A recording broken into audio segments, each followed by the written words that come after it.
நம்மளாம் வேற யாரையும் பெருசா பார்க்க வேண்டாம். நம்ம வீட்டில் இருக்கக்கூடிய அப்பா அம்மா பார்த்தாலே போதும். நமக்கும் அவங்களுக்கு ஒரே ஒரு வித்தியாசம் தான் இருக்கு. நம்ம அப்பா என்ன நினைச்சார்னா, நம்மகிட்ட என்ன இருக்கு நம்ம பிள்ளைய பெருசாக்குன்னு யோசிச்சார். நாம நம்மகிட்ட என்னெல்லாம் இல்லையோ அதை பத்தியே கவலைப்பட்டுக்கிட்டே இருக்கும் இல்லையா? என் வீட்டில் யாரும் பெருசா படிச்சதே கிடையாது. நான் நினைச்சாலும் எனக்கு இங்கிலீஷ் வர மாட்டேங்குது, எனக்கு மேக்ஸ் சரியாவே வர மாட்டேங்குது, எனக்கு சரியான ஃபெசிலிட்டி இல்லை, எனக்கு சரியான வசதி வாய்ப்பு இல்லை, இதெல்லாம் யோசிக்கிறோம். ஆனா உங்களை விட வசதி குறைந்து உங்க அப்பா என்ன நினைச்சிருந்தாரு? அவர் நினைச்சிருந்தா உங்களுக்கு சின்ன வயசுல ஏதோ ஒரு கடைக்கு வேலையில சேர்த்து விட்டுருக்கலாம்ல. அவர் நினைச்சிருந்தாருன்னா, என்னத்தை பெருசா நீ படிச்ச சுமாராக தான் உனக்கு படிப்பு வருவா, என்னோட வேலைக்கு போகலாம் அப்படின்னு கூப்பிட்டுக்கலாம்.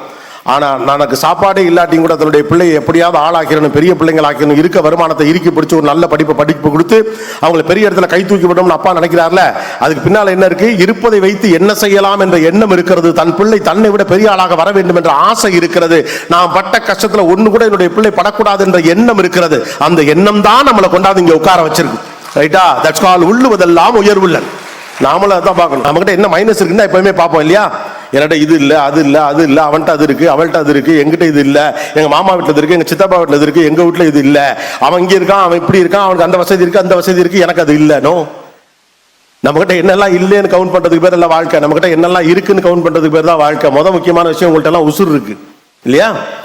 இந்த நிமிஷம் எவனோ ஒருத்தர் செத்துட்டான், அடுத்த நிமிஷம் ஒருத்தர் சாக போறான். ரைட்?